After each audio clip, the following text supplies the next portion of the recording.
What if everything you've ever believed about history's most notorious traitor was wrong? Imagine a story where the villain is actually a hero, where betrayal is an act of ultimate loyalty, and where one of the most despised figures in history is, in fact, the most faithful disciple. Prepare to question everything you thought you knew about the most famous traitor in history. Today, we deep dive into the life of Judas Iscariot, the apostle whose name has become synonymous with treachery and betrayal. But beneath the layers of infamy lies a story that's rarely told, a narrative obscured by centuries of vilification and misunderstanding. We're uncovering secrets hidden for nearly 2 millennia, including revelations from the controversial Gospel of Judas, a text so provocative it challenges the very foundations of Christian belief. This ancient manuscript, lost for over 1,600 years, paints a radically different picture of Judas and his relationship with Jesus. It suggests that far from being a greedy traitor, Judas may have been following Jesus' own instructions when he handed him over to the authorities. Could the man condemned as the ultimate betrayer actually be the most loyal disciple? Was Judas's so-called betrayal in fact a supreme act of obedience and sacrificial love? And if Judas was simply carrying out Jesus' will, what does that mean for our understanding of sin, free will, and divine plan? These are the questions we'll grapple with as we re-examine Judas's life, dissect his motivations, and confront astonishing new interpretations of his role in the story of Jesus. Are you ready to have your preconceptions shattered, to see a reviled sinner in a transformative new light?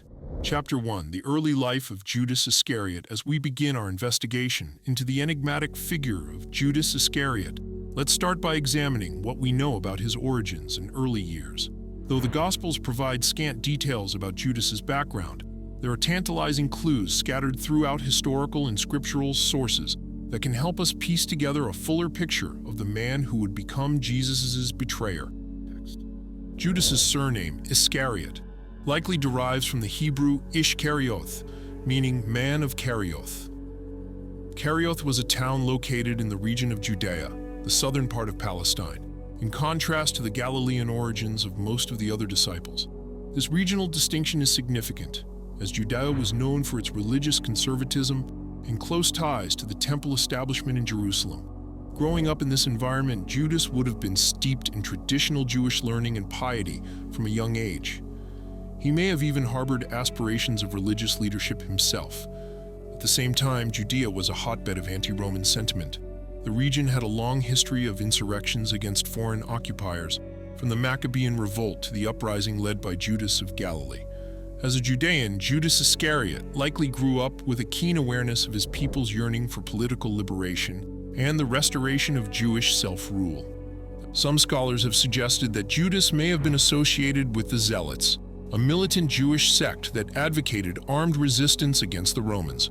While there's no conclusive evidence of Judas's affiliation with this group, the theory provides an intriguing lens through which to view his later actions. A man steeped in Judean culture, with a zeal for Jewish independence, may have been initially drawn to Jesus as a potential leader of a political revolution. Despite the dearth of information about Judas's early life, we know one crucial fact. Out of all the disciples in Palestine, Jesus chose Judas to be one of the 12 apostles who would form his innermost circle. This was no small honor. The Gospels depict Jesus praying and deliberating carefully before selecting the 12, suggesting that each choice was made with intention and foresight. In the Gospel of Luke, we read, Luke 6:12, 13. In these days he went out to the mountain to pray, and all night he continued in prayer to God. And when day came, he called his disciples and chose from them 12, whom he named apostles. For Jesus to have handpicked Judas, he must have seen something promising in the man from Kerioth, a potential for faithful discipleship, a useful skill set, or perhaps a strategic value in having a Judean perspective among his Galilean followers. Indeed, the fact that Judas was entrusted with the group's communal money purse speaks to the trust Jesus placed in him. John's Gospel notes, John 12:6. He said this, not because he cared about the poor, but because he was a thief, and having charge of the money bag he used to help himself to what was put into it. While this passage casts aspersions on Judas's character, it also confirms that he held a position of fiscal responsibility within Jesus' band of disciples. For a wandering preacher dependent on the goodwill and generosity of others, Having a reliable treasurer would have been crucial. That Jesus selected Judas for this sensitive role suggests a level of confidence in the man's abilities and loyalty, at least initially. So we see a portrait emerging of a man with a uniquely Judean pedigree among the disciples, handpicked by Jesus himself for a position of trust and responsibility. A man who, by virtue of his background and inclusion in the 12, had the potential for greatness in the eyes of his rabbi. But was Judas's story always destined to end in betrayal, or were there early signs of the fatal breach to come?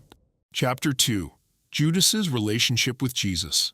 As we delve into the labyrinthine story of Judas Iscariot, our investigation would be incomplete without a close examination of his most critical relationship, his bond with Jesus himself.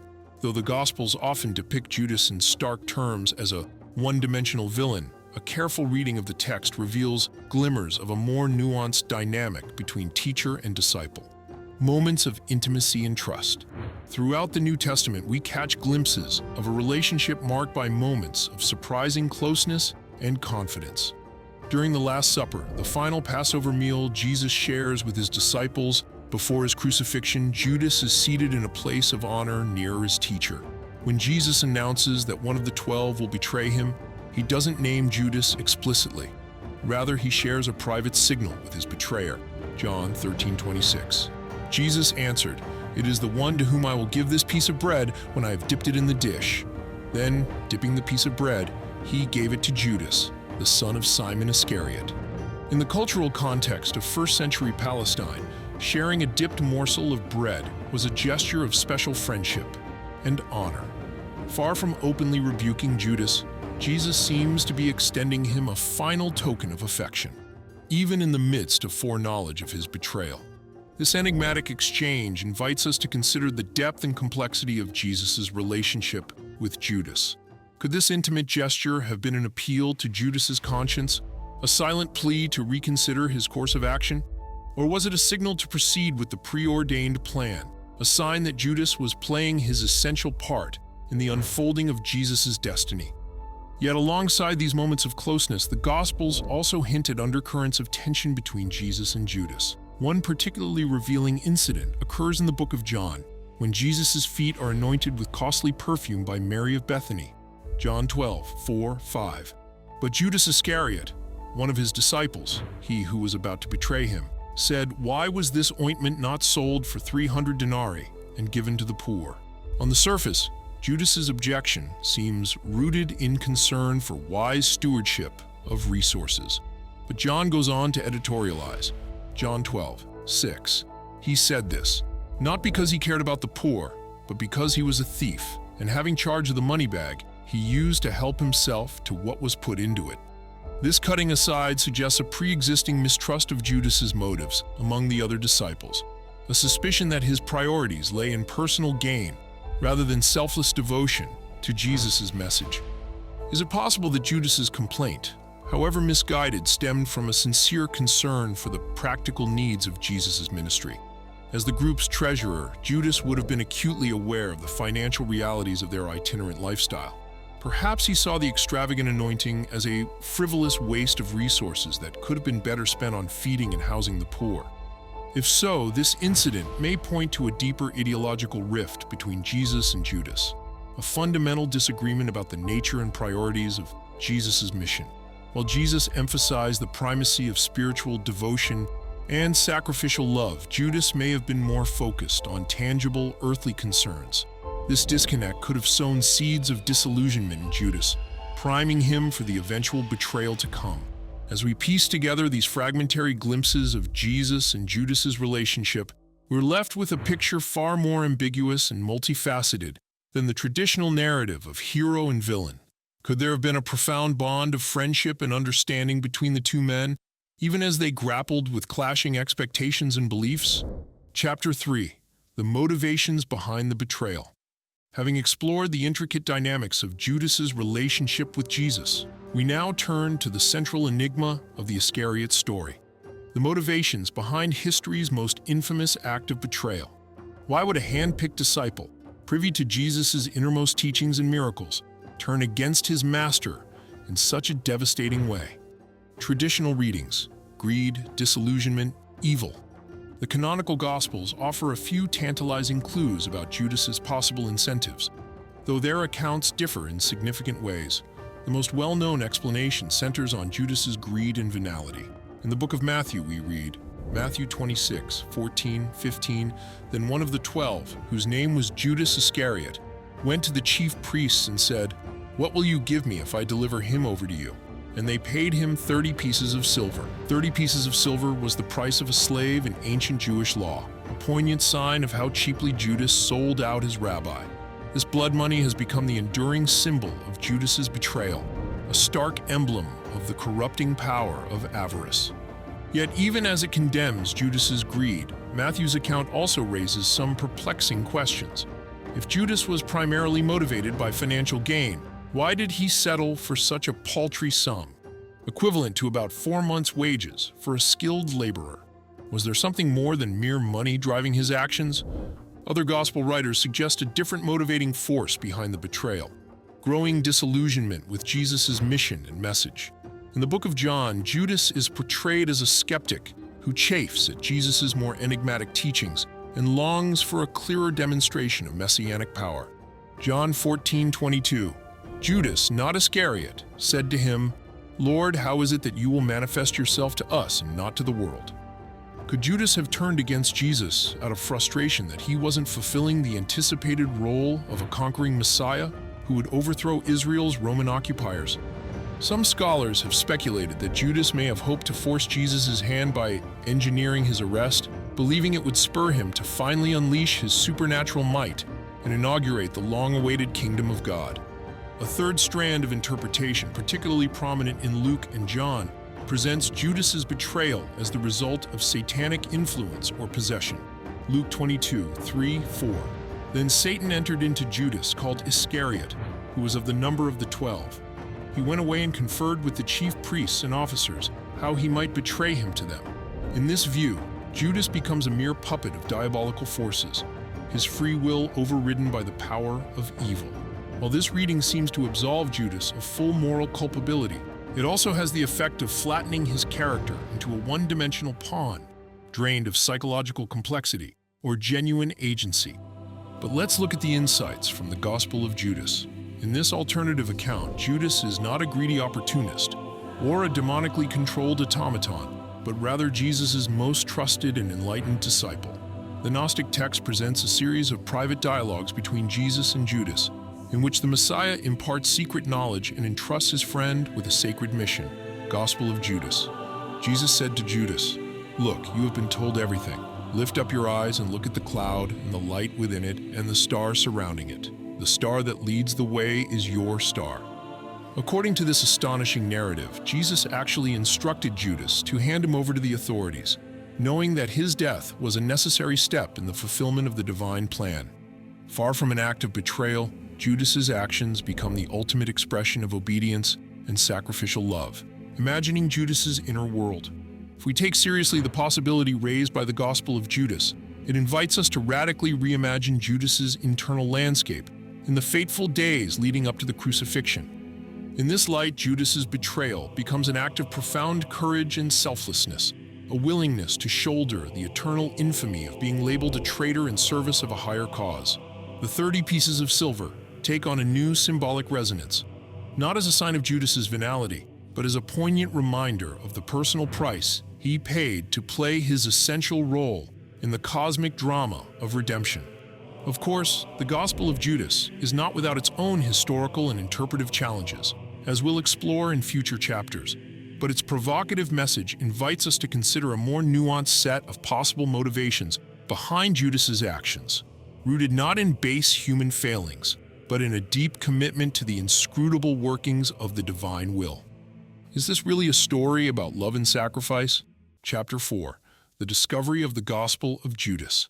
As we've seen, the question of Judas's motivations hinges in large part on which sources we consult. The canonical Gospels that have shaped Christian tradition for centuries, or the more recently discovered Gospel of Judas, with its radically different portrayal of the infamous disciple.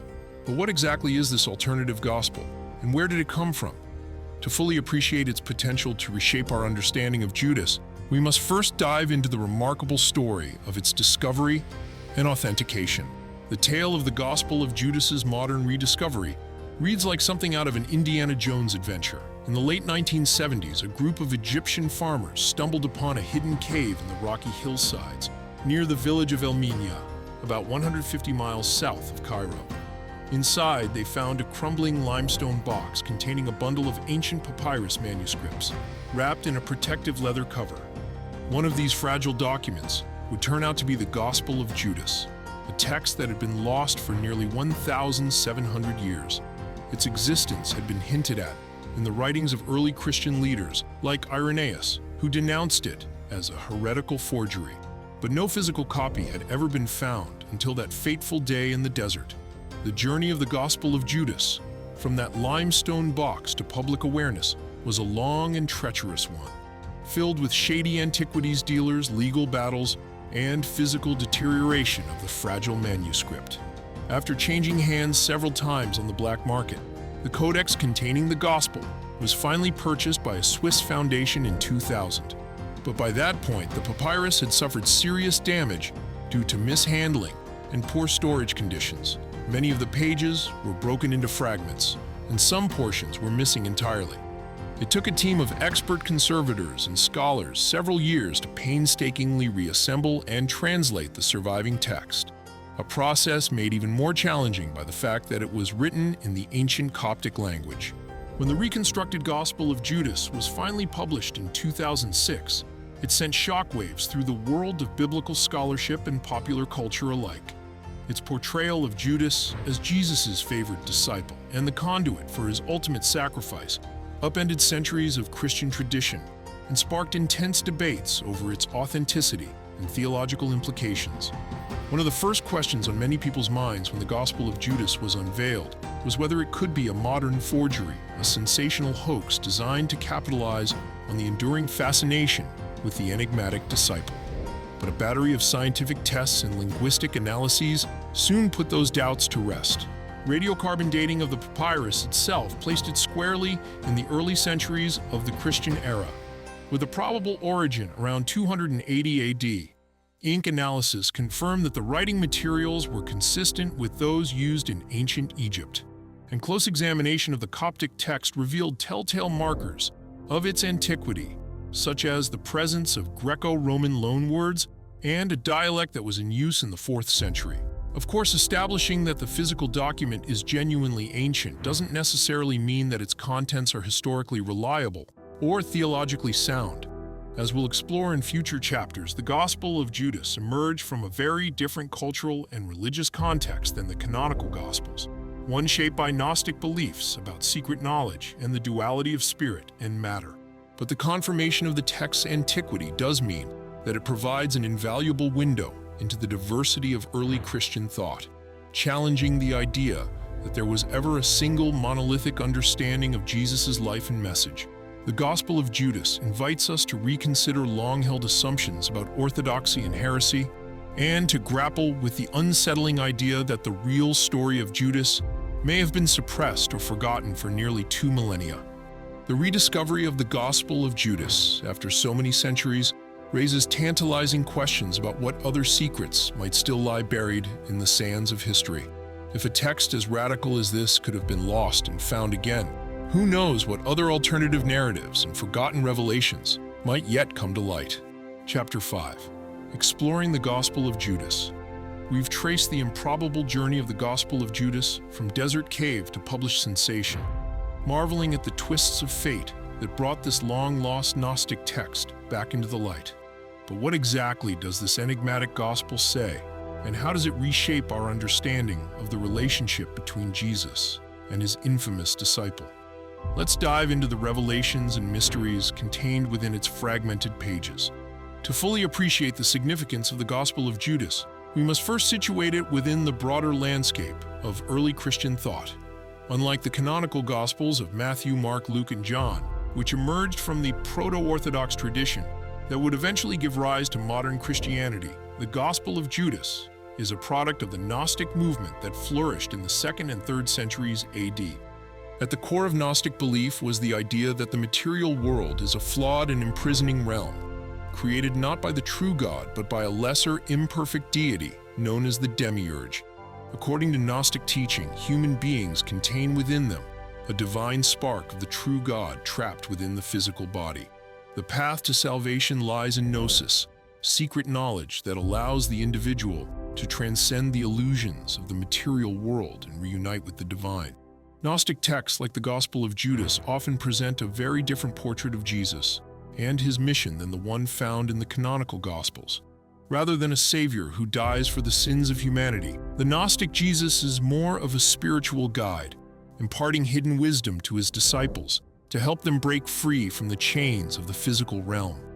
It is within this Gnostic framework that the Gospel of Judas makes its most stunning claim that far from being Jesus' betrayer, Judas was actually his most enlightened and favored disciple, singled out to receive secret knowledge and entrusted with a sacred mission. In one of the text's key passages, Jesus takes Judas aside from the other disciples and says, "Step away from the others, and I shall tell you the mysteries of the kingdom. It is possible for you to reach it, but you will grieve a great deal." This special status is reinforced later in the text when Jesus again addresses Judas, "But you will exceed all of them, for you will sacrifice the man that clothes me." The idea that Judas's betrayal was not an act of treachery, but rather a fulfillment of Jesus' own instructions, is a radical departure from the traditional narrative. It suggests that the two men were operating on a level of understanding beyond the grasp of the other disciples, privy to mysteries too profound and challenging for the uninitiated. If Judas was indeed acting under Jesus' direct orders, it forces us to completely rethink the very concept of betrayal in this well-worn story. The Gospel of Judas presents the astonishing possibility that what looks like history's most infamous act of faithlessness was actually the ultimate demonstration of loyalty and obedience. Imagine the weight of such a burden. To be entrusted with a task that would brand you as a traitor and villain for all eternity, all while knowing that you were playing an essential part in the cosmic drama of salvation. In this light, Judas becomes a figure not of evil, but of tragic heroism, sacrificing his own reputation and legacy for the sake of a higher plan. Of course, the Gospel of Judas's portrayal of events is not without its own challenges and controversies. Some scholars have argued that its Gnostic worldview is fundamentally incompatible with the core message of the canonical Gospels, and that its elevation of Judas as a secret confidant of Jesus strains credulity. At the core of Gnostic belief was the idea that the material world is a flawed and imprisoning realm, created not by the true God but by a lesser, imperfect deity known as the demiurge. According to Gnostic teaching, human beings contain within them a divine spark of the true God trapped within the physical body. The path to salvation lies in gnosis, secret knowledge that allows the individual to transcend the illusions of the material world and reunite with the divine. Gnostic texts like the Gospel of Judas often present a very different portrait of Jesus and his mission than the one found in the canonical Gospels. Rather than a savior who dies for the sins of humanity, the Gnostic Jesus is more of a spiritual guide, imparting hidden wisdom to his disciples to help them break free from the chains of the physical realm. This Gnostic perspective on the crucifixion is one of the most striking aspects of the Gospel of Judas. In mainstream Christian theology, Jesus' death on the cross is understood as a sacrificial act that atones for the sins of humankind and opens the path to salvation. However, in the Gospel of Judas, the crucifixion takes on a very different meaning. Here, Jesus' death is not a sacrifice but a liberation, a means of freeing his divine spirit from the prison of the material body. The text suggests that the true Jesus is a celestial being, a divine emanation from the realm of light, who has been trapped in the world of matter. By shedding his physical form through the crucifixion, he is able to return to his rightful place in the heavenly realms. This Gnostic view of the crucifixion challenges the very foundation of Orthodox Christian doctrine. It suggests that the suffering and death of Jesus were not a necessary part of some grand plan for human redemption, but rather a cosmic drama of divine liberation, a casting off of the shackles of the flesh. In the Gnostic universe, the true God is an unknowable, ineffable being, the source of all existence. From this divine oneness emanate a series of lesser beings, or eons, who populate the celestial realms. The material world, in contrast, is seen as the creation of a lower, imperfect being, known as the demiurge. This demiurge is often identified with the God of the Old Testament, a jealous and wrathful deity who wrongly believes himself to be the supreme being. According to Gnostic myth, the divine spark that resides within human beings is a fragment of the true God trapped in the material realm by the machinations of the demiurge. The goal of Gnostic practice is to awaken this spark, to nurture it through the acquisition of secret knowledge, and ultimately to reunite it with the divine source from which it came. It is within this Gnostic framework that the Gospel of Judas makes its most stunning claim that far from being Jesus' betrayer, Judas was actually his most enlightened and favored disciple, singled out to receive secret knowledge and entrusted with a sacred mission.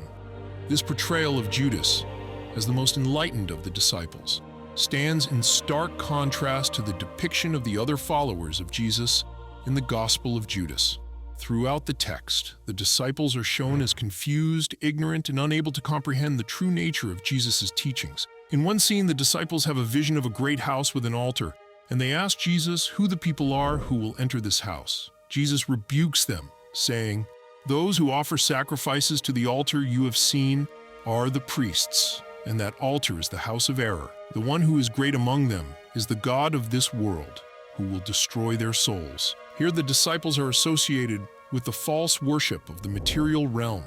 Unable to grasp the spiritual truths that Jesus is imparting, they are trapped in the illusions of the physical world, while Judas alone is able to see beyond them. This depiction of the disciples as spiritually blind and misguided is a far cry from their portrayal in the canonical Gospels, where they are the faithful followers who will go on to spread Jesus' message and build his church.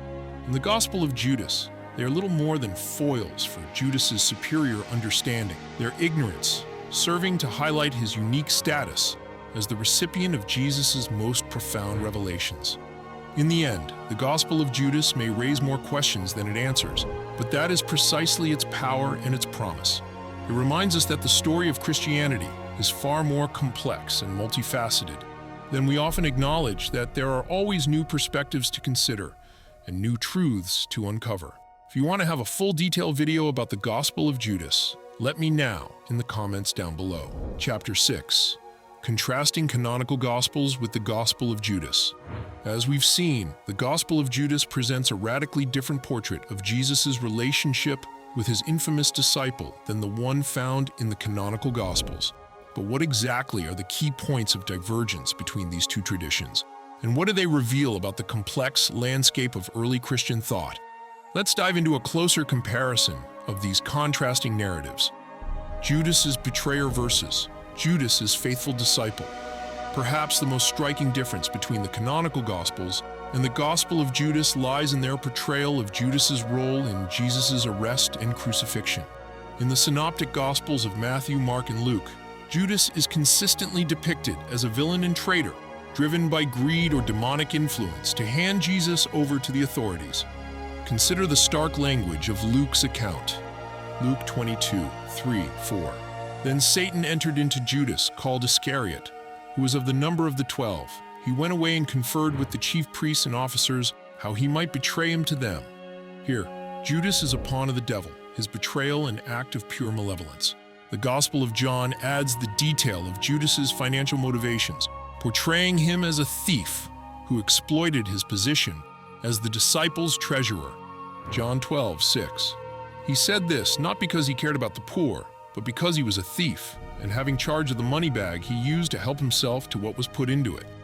In these accounts, there is no ambiguity about Judas's status as the arch-villain of the Passion story, a man whose name becomes synonymous with treachery and deceit.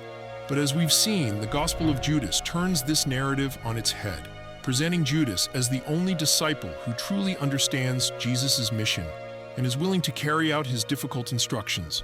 Far from acting out of greed or malice, the Judas of this Gnostic text is a figure of obedience and sacrifice, taking on the burden of eternal infamy in service of a higher plan. Betrayal is a necessary evil. This fundamental disagreement over Judas's motives points to an even deeper divergence in how the two traditions understand the nature and necessity of Jesus' death. In the canonical Gospels, Jesus' crucifixion is consistently portrayed as a redemptive sacrifice, a willing offering of his life to atone for the sins of humanity. As Jesus himself declares in the Gospel of John, John 10:17-18, "For this reason, the Father loves me, because I lay down my life that I may take it up again. No one takes it from me, but I lay it down of my own accord. I have authority to lay it down, and I have authority to take it up again." In this view, Judas's betrayal becomes a tragic but necessary part of the divine plan, a way for Jesus to fulfill his sacrificial destiny. Even as the Gospels condemn Judas's actions, they acknowledge their role in bringing about the ultimate triumph of the resurrection. But the Gospel of Judas presents a very different understanding of Jesus' death, one rooted in Gnostic beliefs about the illusory nature of the physical world. In this text, Jesus' crucifixion is not a sacrifice for sin, but a liberation from the prison of the material realm, a shedding of the bodily garment that constrains the divine spirit. As Jesus explains to Judas in the Gospel of Judas, "You will sacrifice the man that clothes me." In this Gnostic framework, Judas's betrayal takes on a very different meaning, not as a necessary evil, but as a supreme act of devotion, freeing Jesus from the bonds of the flesh. The contrast with the canonical Gospels could not be starker: orthodoxy and heresy in early Christianity. These divergent portraits of Judas and Jesus' death point to the wider tensions and debates that shaped early Christian thought. The Gospel of Judas emerged from a Gnostic tradition that was eventually deemed heretical by the Proto-Orthodox Church Fathers, who sought to establish a single authoritative narrative of Jesus' life and teachings. For these early Christian leaders, texts like the Gospel of Judas posed a double threat. Not only did they challenge the accepted story of Judas's betrayal, but they also introduced a dualistic worldview that seemed to undermine the core doctrine of Jesus' bodily resurrection and humanity's redemption through his sacrifice. In works like Against Heresies, the influential 2nd century bishop Irenaeus condemned the Gnostic teachings as a dangerous deviation from true faith, arguing that they led believers astray with their emphasis on secret knowledge and their denigration of the material world. For Irenaeus and other proto-Orthodox leaders, there could be only one authentic account of Jesus' life and message, the one preserved in the canonical Gospels and the apostolic tradition of the Church. Alternative narratives, like the Gospel of Judas, were seen as heretical inventions, distortions of the truth that needed to be actively suppressed. As modern readers, it's easy to assume that the version of Christianity that eventually triumphed, the one centered on the canonical Gospels and the Nicene Creed, was always the dominant or inevitable one. But the discovery of texts like the Gospel of Judas reminds us that the early Christian landscape was far more diverse and contested than we often realize. In the first few centuries after Jesus' death, multiple Christian communities coexisted and competed, each with its own sacred texts, ritual practices, and theological emphases. The Gnostic traditions that produced the Gospel of Judas were just one part of this vibrant mosaic alongside Jewish Christian groups that continued to follow Mosaic law, Marcionites who rejected the Old Testament entirely, and a host of other sects and schools. What we now know as Orthodox Christianity was forged through a complex process of debate, consolidation, and suppression, as church leaders sought to establish a single unified doctrinal framework. Texts that didn't fit this emerging consensus, like the Gospel of Judas, were branded as heretical and consigned to the historical margins. But what happened to Judas after the betrayal? Chapter 7, the aftermath of the betrayal. In the wake of Judas's fateful decision to hand Jesus over to the authorities, the canonical Gospels paint a picture of a man consumed by guilt and despair. But as with so many aspects of the Judas story, the details of his final hours are shrouded in ambiguity and shot through with striking contradictions. Judas's tragic fate, the most well-known account of Judas's demise, comes from the Gospel of Matthew. Here we read of a man so overwhelmed by remorse that he tries to return the 30 pieces of silver to the chief priests, only to be rebuffed. Matthew 27:3-5.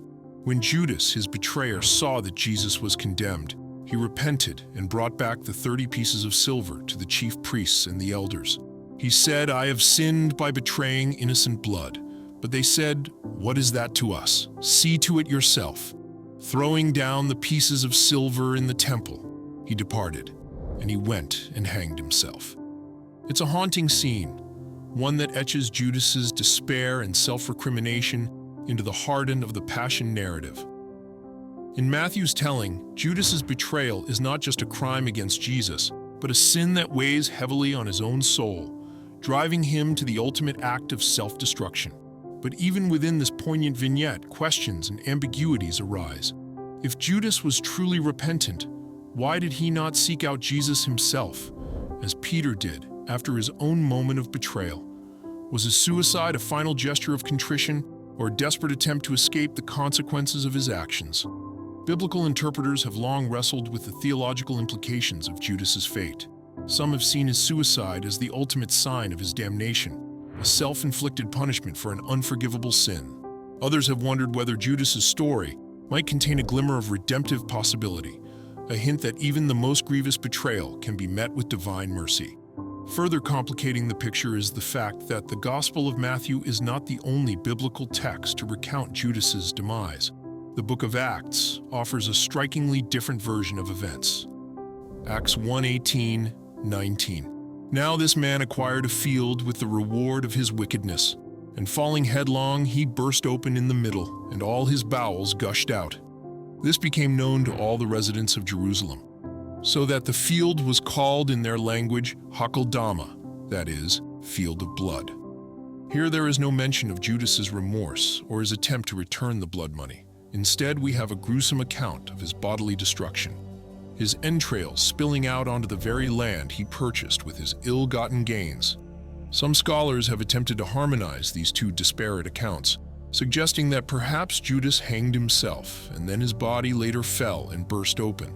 Others have seen them as reflecting different oral traditions or theological agendas, each shaping the contours of the Judas story to suit its own narrative purposes.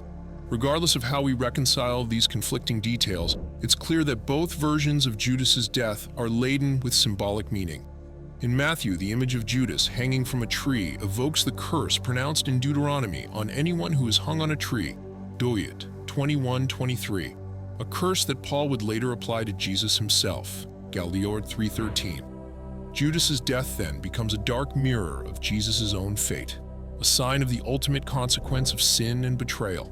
In Acts, meanwhile, the grisly details of Judas's disembowelment and the association of his death with a field of blood link him ominously with the innocent blood he helped to shed. His physical destruction becomes a metaphor for the corruption and violence that will eventually consume Jerusalem itself, a city that has rejected its own Messiah.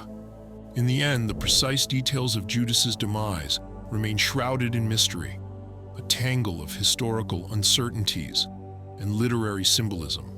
But the very fact that his death is recounted in such vivid and varied ways points to its enduring power as a focal point for Christian reflection on sin, guilt, and the possibility of redemption. From the standpoint of classical Christian theology, the question of Judas's ultimate fate has often been viewed through the lens of divine justice and the economy of salvation. For many church fathers and later theologians, Judas's betrayal was seen as the paradigmatic example of the unforgivable sin, the blasphemy against the Holy Spirit that Jesus warns about in the Gospels, Matt 12:31-32. In this view, Judas's despair and suicide represent a final rejection of divine mercy, a refusal to accept the possibility of forgiveness and restoration.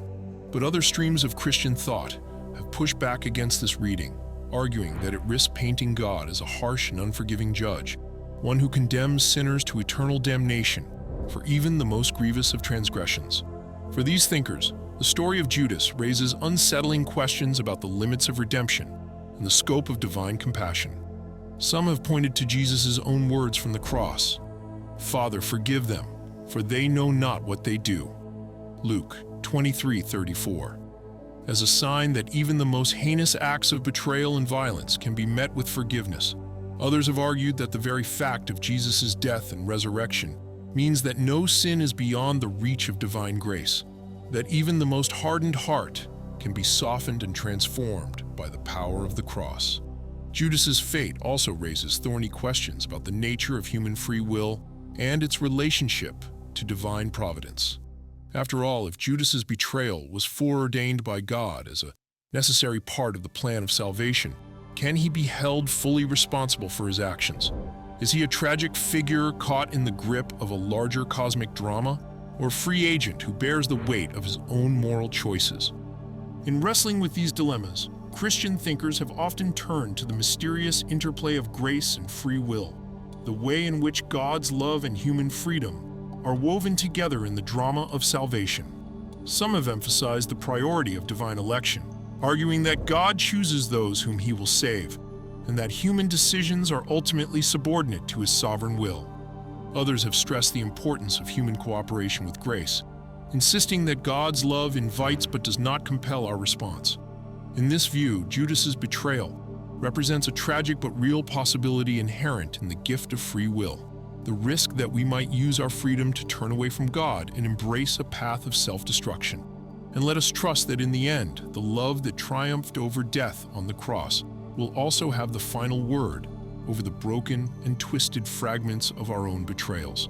For in the light of resurrection hope, even the darkest corners of the human heart are not beyond the reach of redemption. But did Judas even have a choice? Chapter 8, Reevaluating Judas's Legacy.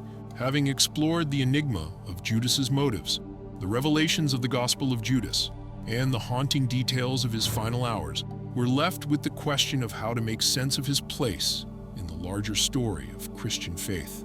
What are we to do with this complex and troubled figure, the disciple who betrayed his Lord, and yet may have played a crucial role in the drama of salvation? Judas's prophetic fulfillment. One way that Christian tradition has often sought to come to terms with Judas's actions is by placing them within the larger context of biblical prophecy and typology. From the earliest days of the church, Christians have seen in Judas's betrayal a fulfillment of various Old Testament passages that seem to foreshadow the Messiah's suffering and rejection. In the Gospel of John, for example, Jesus quotes from Psalm 41 during the Last Supper, applying the psalmist's lament about betrayal to his own impending passion. John 13:18, I am not speaking of all of you. I know whom I've chosen, but it is to fulfill the scripture. The one who ate my bread has lifted his heel against me. Similarly, the Gospel of Matthew sees Judas's 30 pieces of silver as a direct fulfillment of Zechariah's prophecy about the shepherd being valued at the price of a slave. Matthew 27:9-10. Then was fulfilled what had been spoken through the prophet Jeremiah, and they took the 30 pieces of silver, the price of the one on whom a price had been set, on whom some of the people of Israel had set a price, and they gave them for the potter's field, as the Lord commanded me. In this interpretive framework, Judas becomes a kind of prophetic cipher, a figure whose actions are predetermined by the larger sweep of salvation history. His betrayal is not just a personal failing or historical contingency, but a necessary piece of the divine plan, foretold in the scriptures and woven into the fabric of God's redemptive purposes.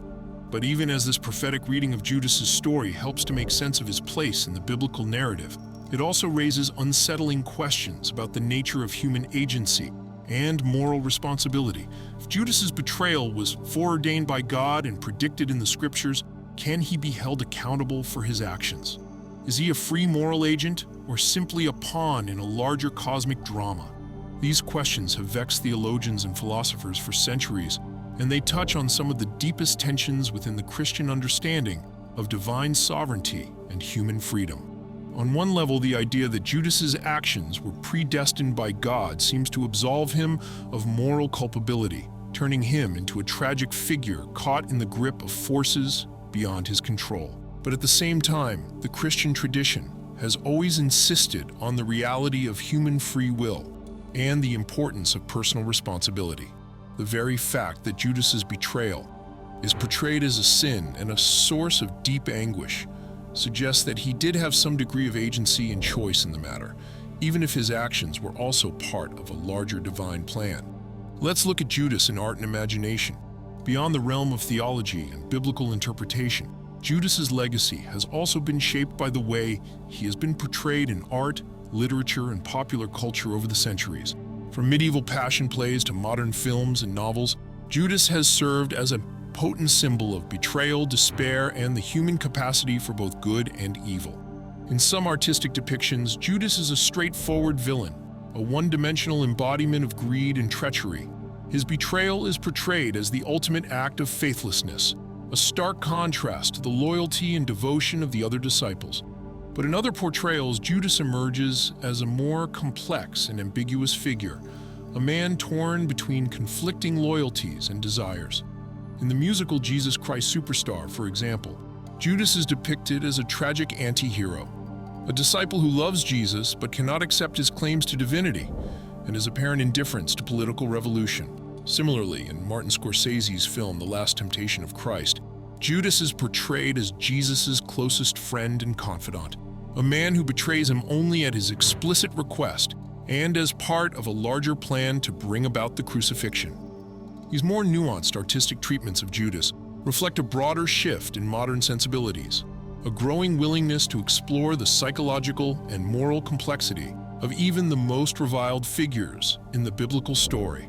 They invite us to see Judas not just as a one-dimensional caricature of evil, but as a fully human person, struggling with the same doubts, fears, and conflicting desires that afflict us all. So let's recap. Was he really guilty? Was Judas merely a despicable traitor driven by greed and malice to betray his Lord? Or was he in fact a faithful disciple, chosen by Jesus himself to play a crucial role in the cosmic drama of salvation?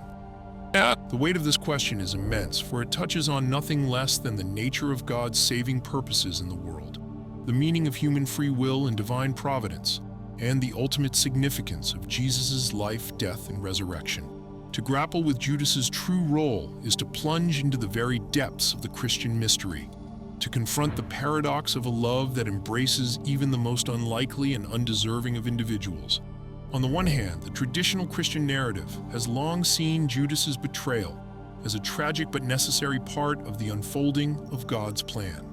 From the earliest days of the Church, theologians and artists have recognized in Judas's actions a strange and unsettling echo of the suffering servant described by the prophet Isaiah. Isaiah 53, 3, 7.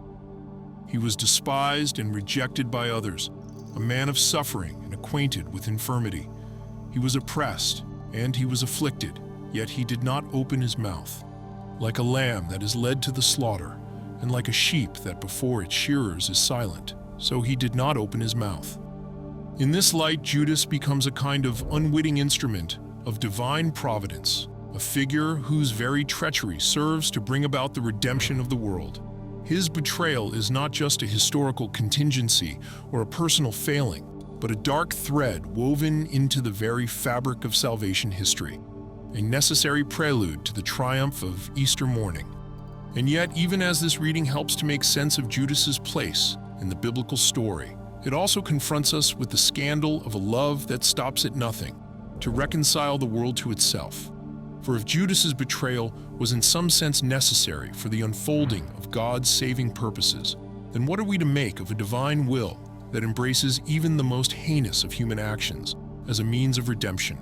Reflecting on the complexity of Judas's story, we explored the multifaceted nature of Judas's character, the diversity of early Christian beliefs, the limitations of singular narratives in capturing truth, implications for faith and forgiveness. If Judas played a critical role in the salvation narrative, what does that mean for our concepts of sin, betrayal, and redemption? It suggests that redemption is possible for all, even those who falter or are misunderstood.